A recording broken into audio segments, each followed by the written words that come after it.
സർക്കാർ എടുത്ത കേസുകൾ അത് എന്തുകൊണ്ട് അത് തീർപ്പാക്കുന്നില്ല, അല്ലെങ്കിൽ അത് എഴുതി തള്ളുന്നില്ല? ഒരുപാട് പേര് അതിൻ്റെ പേരിൽ കഷ്ടപ്പെടുകയാണ്. അവരാരും വിശ്വാസികളല്ലേ.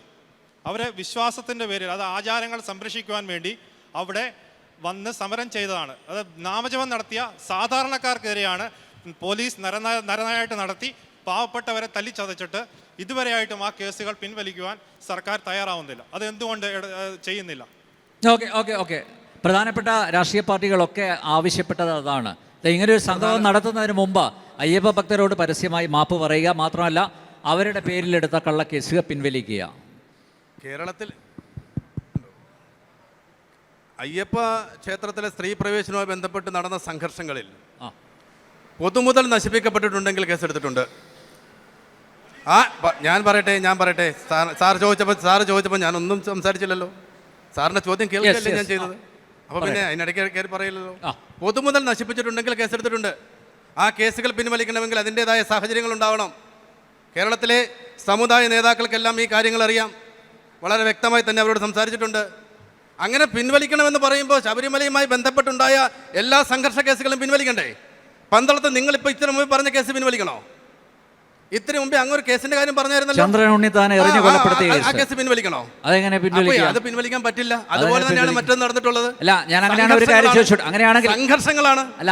ആ സംഘർഷങ്ങളിൽ നടന്ന കേസുകൾ എങ്ങനെ പിൻവലിക്കാൻ കഴിയും? നടപടിക്രമം ഇല്ലേ സർ? താങ്കളോട് ഒരു കാര്യം ചോദിച്ചോട്ടെ. ശ്രീ SJR കുമാറും ശ്രീ കുമ്മനം രാജശേഖരനും അഡ്വക്കേറ്റ് PS ശ്രീധരൻ പിള്ളയും രാജഗോപാലും, വന്ധ്യവയോധികനായ രാജഗോപാലും ഇങ്ങനെയുള്ള അക്രമ സംഭവങ്ങൾക്ക് നേതൃത്വം കൊടുത്തു എന്നാണോ നമ്മൾ മനസ്സിലാക്കേണ്ടത്? അദ്ദേഹത്തിന്റെ പേരിൽ എത്ര കേസുണ്ട്? അല്ല, അവരൊക്കെ അക്രമകാരികളാണോ? ഞാൻ പറഞ്ഞില്ല.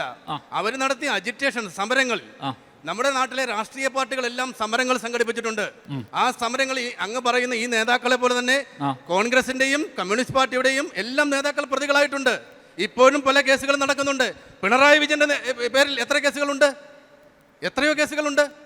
വധശ്രമത്തിനുള്ള കേസുകൾ വരെ എടുത്തിട്ടില്ലേ? അപ്പോൾ ഇതൊക്കെ പിൻവലിക്കണമെന്നുണ്ടെങ്കിൽ അതൊക്കെ ശരിയാണോ എന്ന് അന്വേഷിച്ചതിന് ശേഷം അതിന്റെ നടപടിക്രമങ്ങൾ അറിഞ്ഞ് മാത്രമേ പിൻവലിക്കാൻ കഴിയൂ.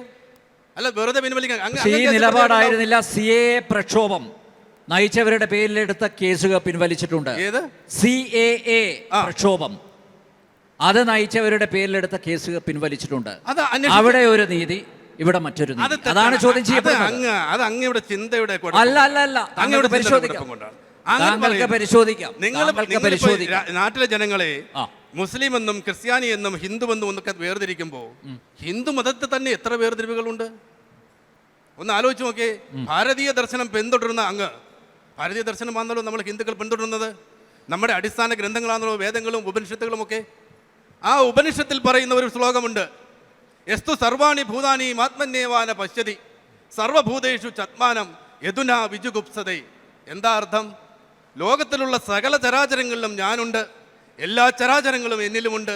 അങ്ങനെയെങ്കിൽ എനിക്ക് എങ്ങനെയാണ് മറ്റൊന്നിനോട് വിദ്വേഷം തോന്നുക? ഈശവാസ്യ ഉപനിഷത്ത് പറഞ്ഞതാ. എങ്ങനെയാണ് നമുക്ക് വിരോധം തോന്നുക?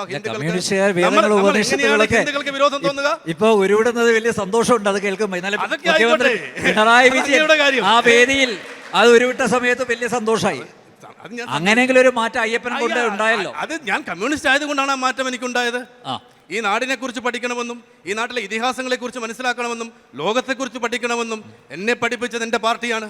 അതുകൊണ്ടാണ്. അല്ല, അങ്ങനെയാണ് സഖാവെ സ്വാമിയെ ശരണമയ്യപ്പ എന്നുകൂടി വിളിക്കണമായിരുന്നു. ആ വേദി സ്വാമിയെ ശരണമയ്യപ്പ എന്ന്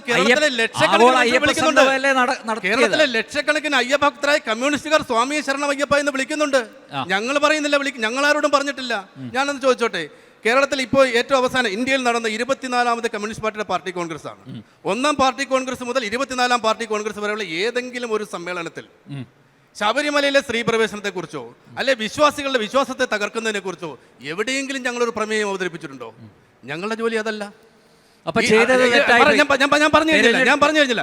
ശബരിമല സ്ത്രീ പ്രവേശനവുമായി ബന്ധപ്പെട്ട് രാധാകൃഷ്ണൻ ചേട്ടൻ പറഞ്ഞു, രാധാകൃഷ്ണൻ ചേട്ടനാണോ നമ്മുടെ കോൺഗ്രസിന്റെ ചേട്ടനല്ല, അദ്ദേഹമാണ് പറഞ്ഞത് ഇടതുപക്ഷ ഗവൺമെന്റ് കൊടുത്ത ഒരു സത്യവാങ്മൂലമാണ് പ്രശ്നമെന്ന്. ഇടതുപക്ഷ ഗവൺമെന്റ് കൊടുത്ത സത്യവാങ്മൂലം എന്താ? അങ്ങനെ ഒരു മാധ്യമപ്രവർത്തന തരത്തിൽ അങ്ങേക്ക് കൃത്യമായി അറിയാമല്ലോ. ഞങ്ങൾ പറഞ്ഞത് എന്താ? അവിടെ സ്ത്രീകളെ കയറ്റണം എന്ന് ഞങ്ങൾ പറഞ്ഞു. ബഹുമാനപ്പെട്ട സുപ്രീം കോടതി കേരളത്തിന്റെ ഗവൺമെന്റിനോട് ചോദിച്ച വിശദീകരണത്തിൽ അവിടെ സ്ത്രീകളെ കയറ്റുന്ന ഭരണഘടനാപരമായ അവകാശത്തെ ഞങ്ങൾ എതിർക്കുന്നില്ല. പക്ഷേ ശബരിമലയുമായി ബന്ധപ്പെട്ടു നിൽക്കുന്ന തന്ത്രിമുഖ്യൻ, മേൽശാന്തിമാർ, പണ്ഡിതന്മാർ ഇവരടങ്ങുന്ന ഒരു സമിതിയോട് ചോദിച്ചിട്ട് ആ സമിതിയുടെ തീരുമാനപ്രകാരം എന്ത് നടപടിയാണോ ബഹുമാനപ്പെട്ട സുപ്രീം കോടതി എടുക്കുന്നത് അത് നടപ്പാക്കാൻ ഞങ്ങൾ ബാധ്യസ്ഥരായിരിക്കും. ഇത്രേ ഞങ്ങൾ പറഞ്ഞിട്ടുള്ളൂ. അല്ല, അവിശ്വാസികളായ ഞങ്ങൾ പറഞ്ഞില്ല. അവിശ്വാസികളായ ഇതെല്ലാം പിന്നീട് മലകയറ്റാൻ സുപ്രീം കോടതി പറഞ്ഞു. ഞാൻ പൂർത്തീകരിച്ചോട്ടെ. ഞാനൊന്ന് പൂർത്തീകരിച്ചോട്ടെ. അത് അങ്ങനെ പറഞ്ഞതിന്റെ അടിസ്ഥാനത്തിൽ കൊടുത്ത സത്യവാങ്മൂലത്തിന്റെ ബലത്തിലൊന്നുമല്ല വിധി വന്നത്. വിധി വന്നപ്പോ ശബരിമല സ്ത്രീ പ്രവേശിക്കാം എന്ന സുപ്രീം കോടതിയിലെ ആ ഒരു അംഗത്തിന്റെ ഒഴിച്ച് ബാക്കി എല്ലാ അംഗങ്ങളുടെയും അനുമതിയോടുകൂടി വന്ന വിധി വന്നപ്പോ ഇന്ത്യയിലെ ഏത് രാഷ്ട്രീയ പാർട്ടിയാണ് അതിനെ എതിർത്തത്? ബഹുമാനപ്പെട്ട BJPയുടെ നേതാവ് ശ്രീധരൻപിള്ള സാർ അനുകൂലിച്ചു. RSSന്റെ നേതാക്കൾ അനുകൂലിച്ചു. RSSന്റെ നാഗ്പൂർ സമ്മേളനം പറഞ്ഞു സ്ത്രീകൾ രാജ്യത്തുള്ള അമ്പലങ്ങളിലെല്ലാം സ്ത്രീകൾ കയറണമെന്ന് പറഞ്ഞില്ലേ? അതോടൊപ്പം സോണിയാഗാന്ധിയും രാഹുൽ ഗാന്ധിയും പറഞ്ഞില്ലേ? കേരളത്തിലെ ഏറ്റവും പ്രധാനപ്പെട്ട നേതാക്കളെ KPCC പ്രസിഡന്റ് പറഞ്ഞില്ലേ? BJPയുടെ വക്താക്കൾ പറഞ്ഞില്ലേ? എല്ലാവരും പറഞ്ഞല്ലോ. കമ്മ്യൂണിസ്റ്റ് പാർട്ടിയും പറഞ്ഞു.